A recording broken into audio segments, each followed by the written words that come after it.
আৰু economic sensitive জোন সলনি কৰা এইবোৰ পৃথক বিষয়বোৰ নহয়। ইয়াত এটাহে ইয়াত স্বাৰ্থ জড়িত হৈ আছে, সেয়া হ'ল হিমন্ত বিশ্ব শৰ্মা ডাঙৰীয়াৰ স্বাৰ্থ।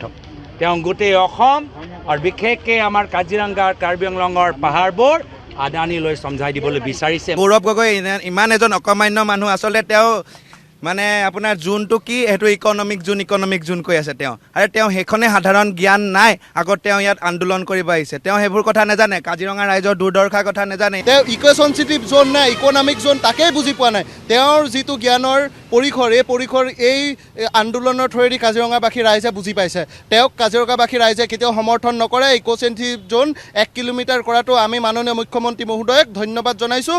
তেওঁ কাজিৰঙাবাসীৰ আৱেগ অনুভূতিক বুজি পাইছে, আমাৰ নিবনুৱাৰ যি আমাৰ জীৱন জীৱিকাৰ পৰিসৰটোক বুজি পাইছে, আমি কেনেকৈ চলিম এই কথাখিনি বুজি পাইছে। গতিকে আমি মুখ্যমন্ত্ৰী মহোদয়ৰ লগত আছোঁ আৰু গৌৰৱ গগৈ নিচিনা মানুহক আমি ধিক্কাৰ জনাইছোঁ, যি কাজিৰঙাবাসী ৰাইজৰ কোনো মানে দুখ দুৰ্দশাৰ কথা বুজি নাপায়। তেওঁ কাজিৰঙাৰ উন্নয়নেই নিবিচাৰে, তেওঁলোকে কেতিয়াও উন্নয়ন বিচৰা নাই।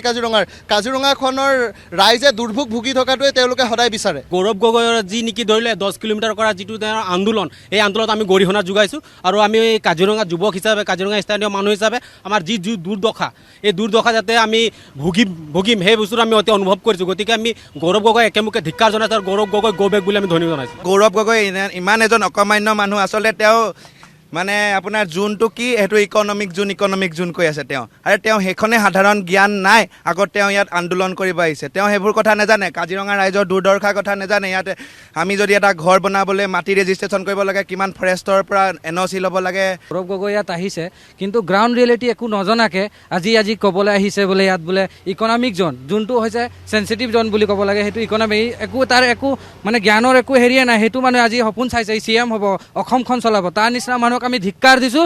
কাজিৰঙাবাসীৰ হেৰিৰ লগত আপোনালোকে নালাগিব, কিন্তু হেৰিৰ লগত নালাগিব, এইটো আমি তাক ধিক্কাৰ দিছোঁ।